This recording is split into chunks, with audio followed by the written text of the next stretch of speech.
Hello and welcome back to the Flower Barn Homestead. I'm Lily, and today I just wanted to take you through our most popular class we teach here at the Flower Barn Bakery, our Artisan Sourdough class. Sourdough may have seemed like a trend, but it's become very clear that sourdough is here to stay and we are all for it.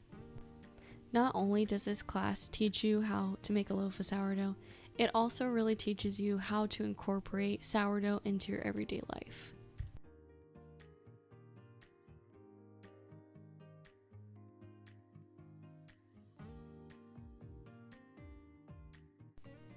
We like to start each of our classes off by going around the room and having everyone introduce themselves and then also give us some idea of their baking experience.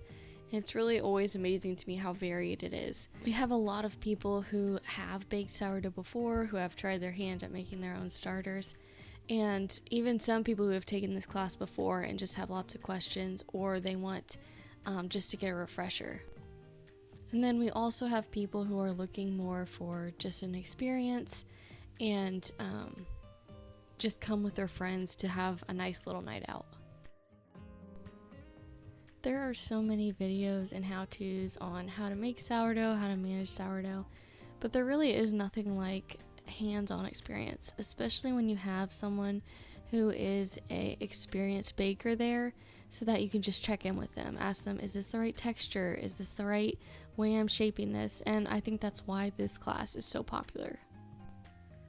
My sister Ellen, the one I co-own the Flower Barn with, is the one that always teaches this class, and she really is probably the most knowledgeable baker I know. Every time I sit in on one of her classes, I'm always surprised by how much I learn. In the nicest way possible, Ellen just never gives off how smart she truly is. She was always top of her class, smartest person in the room, but you would never guess that. She's just very humble and very unassuming. But when you take one of her classes, I think that's when she really shines, because she gets to show off all her knowledge that she doesn't always brag about. Although we started this bakery together, because we both now have kids and rely on the same babysitter, which is my mom, we often have to stagger the days that we work. So rarely do we actually get to work together. So it was really a lot of fun being able to work this class with her, and we always just have such a good time, and it reminds us of when we started, when we were both just working really hard and always working together. Back to sourdough though.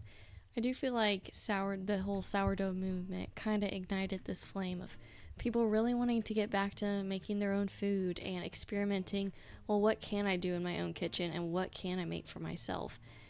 Whether that be the growing movement to mill your own grains or making your own yogurt, sourdough really seems to have lit that spark in people to want to get back to making their own food from home and from scratch.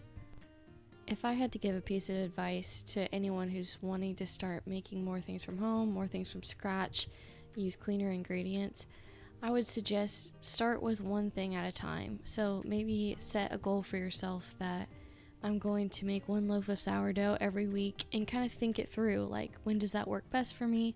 What time of day should I start my prep work? When am I going to do my stretch and folds? And just make that part of your routine, and don't add too much at one time, or else everything will feel overwhelming.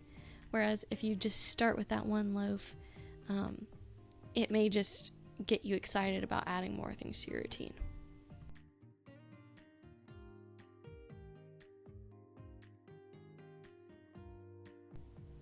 I think one of my favorite parts about the bakery, and especially classes, is as a young mom, sometimes I feel like I'm only around toddlers and babies, and it is such a nice relief to get to be around people in my community.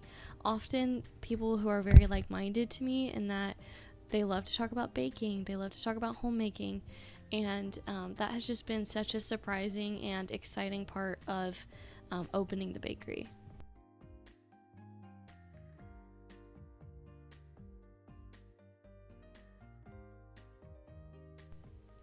An exciting development in this class is that people are wanting to know more about not just sourdough bread, but about using natural leaveners in their everyday baking, like with muffins and scones and pancakes. And so we are hoping to add a sourdough level 2, where we can talk about not just baking bread with sourdough, but using it in cobbler, cornbread, and I've even seen some people fry their chicken in sourdough starter. But just how to use your discard for more things than just your weekly bread. On our blog, we like to share a lot of advice on starting your own microbakery and how to make money baking from home. And classes is really one of those things that people don't think of when maybe they want to make the transition from a regular job to being a full-time at-home baker. And it really is a great way to make money on your baking knowledge, is to host classes. At our class, we do a full service class, so you each have your own equipment and everyone gets to bake a loaf while also taking home a loaf to bake the next day, and then you also leave with a starter.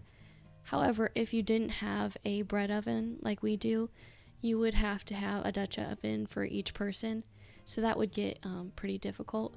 But something you could do is have your students work in groups and maybe just charge a little bit less for the class. But there's really just so much flexibility you can do with the class. You can even just have an informational session where you make the bread as a demo and people can just watch and ask questions. You just might charge less for that class. I've been asked by lots of different people if when I teach people a skill, does it keep them from coming back to the bakery to buy my baked goods? And the truth is, we create such good relationships with each of those customers that we teach in the class that they become even better customers in the future. So don't be afraid to share your knowledge and your skills. I actually am working on a blog post right now about at-home sourdough microbakeries, people who use farm stands or maybe just do porch pickups, and hearing their stories and just seeing the creative ways they've come up with to sell stuff is so inspiring and so interesting, and I can't wait to share it with everyone here in a couple weeks. For more information on sourdough and our bakery, be sure to go to theflourbarnhomestead.com, follow us on Facebook and Instagram at The Flour Barn, and then for more content like this, be sure to like and subscribe. Bye!